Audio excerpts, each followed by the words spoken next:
What's up everybody? Welcome to the Stocks channel. My name is Corey and today we're going to do weekly technical analysis after we did get a strong bounce in the indices. Now while we are seeing a strong bounce, it's mostly just correcting oversold conditions and we are still in a bear market in a very strong downtrend. So first up, let's take a look at a weekly chart of the SPX S&P 500 index. So let's crack open this chart and see what's going on in the stock market today. Alright, so remember we're looking at weekly charts here and we did get that very strong weekly bounce. But I do want to caution you not to be getting overly bullish. This is still a bear market and this is still a downtrend. And as you can tell, I have the Bollinger Bands on, and on the weekly chart, we were closing outside the weekly Bollinger Band.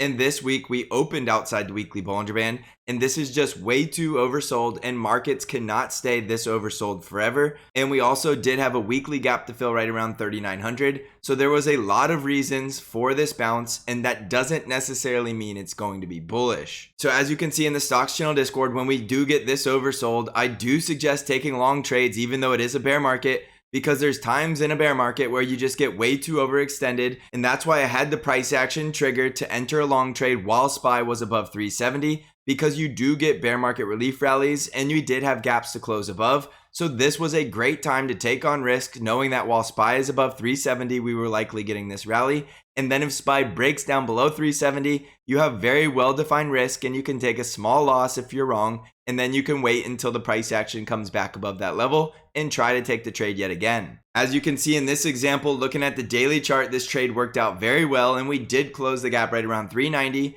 And we still do have one more gap to the upside, so there's still a possibility if we can get over about 394 that we do go fill that next gap. But there's still going to be a lot of bears waiting at these resistance levels because we are still in a bear trend. So please do understand that even though we're in a downtrend, you can still take long trades. You just have to set your risk and manage it accordingly. And then you have to be getting a lot more cautious as price action gets into resistance. So remember this while you're trading in a bear market, because you don't want to only be looking in one direction. If things get way too oversold, it is very likely we are going to get these bear market relief rallies. And I remind you that they are not bullish. They are just correcting oversold conditions and we could still be trending lower. So when I jump back over to this weekly chart of SPX, remember that this bounce is mostly just to close that gap and correct this oversold condition. And we are still in a downtrend until we start seeing price action forming higher highs and higher lows. And right now, if you want to assume the bottom is in, you need to be watching this level on SPX down here right around 36.74, because we will need to break below that level to get the next leg lower down here right around 3,500. So levels of interest right now going into next week's trading will be this gap close right around 3,900, because I do believe that's going to be a resistance zone. And then we do have strong resistance just above right around 39.70. And if we can clear those two resistance levels, it is very possible that the SPX could try to rally all the way back up to retest this high around 4160 and possibly even 4200, which is about where the weekly 20 simple moving average is. So if you want to hammer down to smaller time frames, you will see that we are in an uptrend on 1 hour charts. So you could still stay long as we maintain that uptrend. But remember, this is a bear market and I would not be getting overly bullish on swing trades. So make sure you're managing your risk very tightly if you are taking long trades. You don't want to get caught holding long trades if we're going down for that next leg lower. And while I do have that next price target at 3,500, there is still the possibility we could go down to about 3,200 to retest these previous lows going back to October of 2020. And if this bear market goes from bad to worse, we could go even lower than that. So I strongly suggest using my motto that the trend is your friend, and this is a downtrend until it's not. And that means you cannot assume the downtrend is over at any point in time until price action proves it. It's screaming in our face and we can no longer deny that the downtrend is over. As a price action trader, you let the price action do all of the talking and you manage your risk accordingly at those risk levels that I always give you, such as critical support levels for long trades and critical resistance levels for short trades. So just remember, this is going to remain a very volatile market and volatility does work in both directions. And that's why we did see a giant green candle, because we were just getting way too oversold and we needed to correct that condition. So don't get bull trapped in a bear market. There's always going to be these very impulsive bear market relief rallies like we had back in March. And then as you can tell, they end very quickly and we continue to make that next leg lower. And that is going to be the trend until this bear market is over with. Keep it in mind that we're dealing with a macroeconomic situation globally, and this is not just something that's going to impact the American stock market. This is high inflation across all other countries. and this is likely going to lead to a very weak stock market until this is remedied. So there's a lot of fundamental reasons why the stock market is very unlikely going to return to a bull market, but as I always tell you, as a technical trader, we will continue to follow price action, and if we see a bull trend developing, then we will get back on the bull. But right now, this is still a bear market that we have to respect. So just don't be getting overly bullish until we see some sort of sustainable bull rally. For example, back in March, if we did get a higher low and then we came back out and broke out above the previous high, that would tell us that the downtrend is over, but we clearly did not get that, and we went down for that next leg lower instead. And if you were following price action, there was nothing that told you to start getting bullish, because we just kept getting consecutive red weeks, breaking down below the previous low, and then continued to make that next leg lower. So eventually this rally that we are getting will start to roll over, and then we'll be looking for the possibility of that higher low before we get the bounce to make the higher high. And then we can start saying that the bear market is potentially over. So you might see a lot of people trying to say this was the bottom and the bottom is in, but I assure you price action is not confirming that this is the bottom, and we could still continue to go lower once we get rejected from any of this resistance above. Zoom out, look at the macro view, and that is why we look at weekly charts every single week, because it's a good idea to understand how these weekly charts are developing so you don't get lost in the smaller time frames. Now jumping over to the bear bull survey, you can see that we did get that extreme bearish sentiment with over 59% of the people that were bearish, which is following up the previous week where over 58% of the people that were bearish. So this bear market relief rally should come by no surprise, because the bear market will always hurt the most people possible. So when we get into these very high bearish sentiment readings, you are more than likely going to see the beginning of these bear market relief rallies. That doesn't mean they're going to last forever and go back into a bull market. They'll likely be short-lived. We'll see more people becoming bullish because nothing changes sentiment faster than price. Once the price goes higher, people will start to get more bullish, and then we will likely see the next local top before we go down for that next leg lower. So be disciplined and understand this is a lot of the reason why we're getting this rally in the short term, but there's no guarantee that this has to be a sustainable rally. You can also see on the fear and greed index that we are leaving that extreme fear reading that we had with the extreme bear sentiment, and we're back into the fear reading. So we could go a little bit higher and get back into somewhat of a neutral reading before we make the next leg lower. And if we do start getting into a bull market, you will see this reading get back into the greed levels, and then we could start to see some type of sustainable rally. On the NDX weekly chart, you can see we had a very similar oversold condition on NDX, trading at the lower Bollinger Band on the weekly chart, and we did have that upper gap to fill, which we clearly did see the NDX filling that gap and then some. Now, as you can tell, we are still in this downtrend, and on the NDX, we would need to see a weekly close above about 12,700 to break to a new high, and then we would want to see the higher low and then a continuation of that bull trend if we are going to say this bear market is over. We're also going to have strong resistance right around 13,000 and 13,300, which is also where that 20 simple moving average on this weekly chart is going to be. So there will be plenty of bears at higher prices if we continue to trend higher.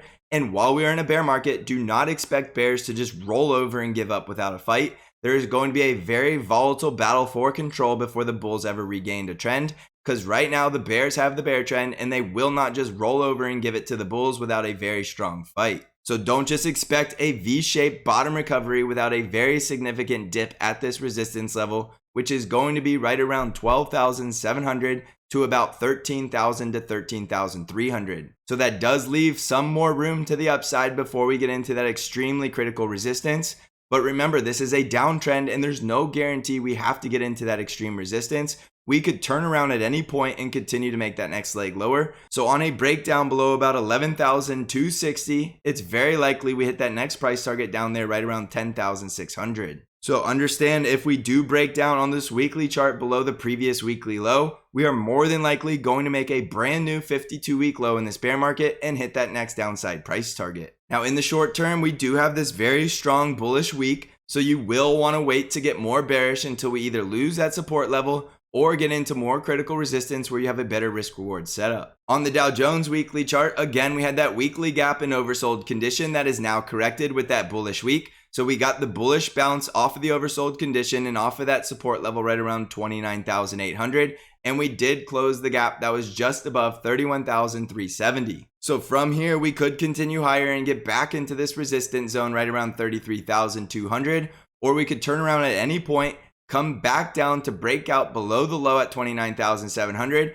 and potentially even come as low to fill this gap, which is down here right around 28,480. So while we do know that gaps get filled, just like the gap to the upside got filled this week, we can also have a very high degree of confidence that sometime in this bear market, this downside gap in the Dow Jones is likely going to get filled. We don't know when, but we know there is a very high degree of likelihood that we will fill that gap. So that is a very valid downside price target if we do lose this short-term bull trend and break down below support. So just be aware, it's very unlikely that this bear market is over, and it is very unlikely that we saw a bottom and we're just going right back into a bull market. On the Russell 2000 weekly chart, you can see that we did get that bullish bounce after the oversold condition, but we did not fill the weekly gap. And this is more reason why we could have more upside in the short term before we get any significant downside. There's no guarantee we have to go fill this gap, but the other indices did fill their upside gaps. And that upside gap in the Russell 2000 is right around 1792. So look for the potential of a little more upside before the bears step in with confidence and try to short the market lower. And to the downside, the Russell 2000 will need to break below 1665 to get to that next leg lower,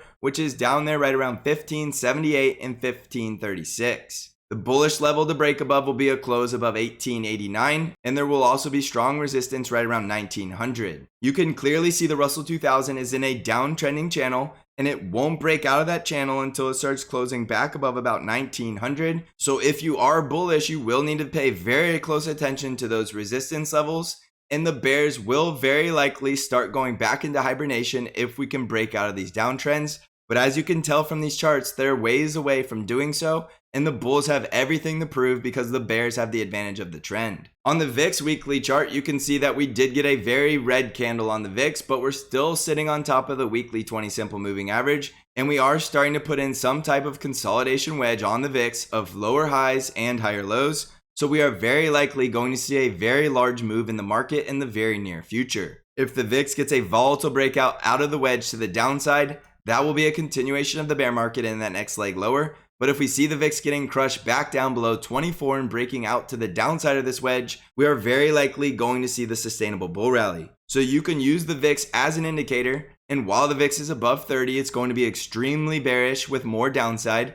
But if we get the VIX down below 24, we could get a lot more bullish and we could see a little bit of a bull run. So right now the VIX is giving us no answers of where we're going from here. It's in consolidation and it's still in a very elevated volatility range, which still means you need to be very cautious. And do remember that volatility does work in both directions. On Bitcoin's weekly chart, you could see we were getting that oversold condition. So Bitcoin is taking a second to pause right around this support zone at 20,000. But keep in mind, it's possible that Bitcoin is still trying to get down to $12,000, but it is not going to do that unless we get a very clear breakdown below 20,000. So you need to watch that level at $20,000 very closely. If we get a bounce off of this support, you're looking for a retest of resistance at 28,000, and a bullish breakout at this point will be that close above 36,000. So it's very clearly trending down with a valid price target down here at $12,000. So be very cautious at 20,000. If that level does fail as support, you're going to see a very quick drop to about $12,000. Otherwise, this will likely be a very strong support and could call the bottom of this Bitcoin bear market, but we won't know that until we get the bullish breakout above 36,000. On the ARKK ETF, you can see we're still clearly in the bear market, well below all of the critical resistance, but if we do get a breakout above 47 to 48, that will be bullish price action in the short term. But right now we're getting close to getting into that resistance and we're still well below the support trend line. So there's no reason to be a bull in this ETF at this point. So jumping back over to the S&P 500, as you can clearly see, this bounce this week was very justified by correcting that very oversold condition. But by no means do we have anything on the chart just yet at this point in time that tells us this bear market is over. So use great risk management and do understand there's still a very high likelihood that we have more downside coming. So as we come into resistance, get more defensive and even consider using great risk reward setup short trades,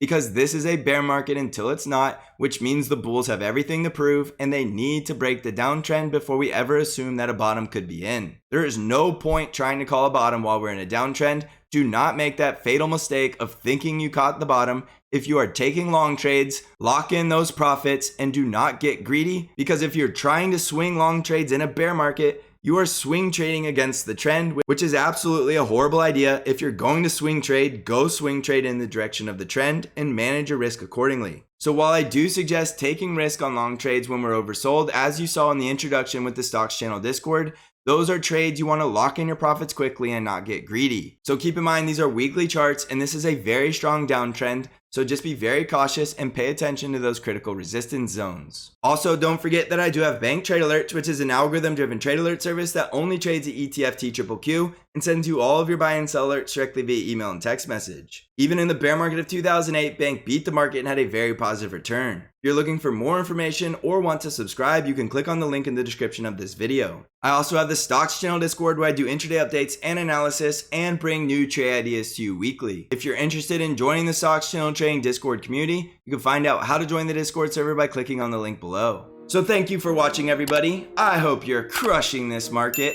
And as always, I will see you in the next episode.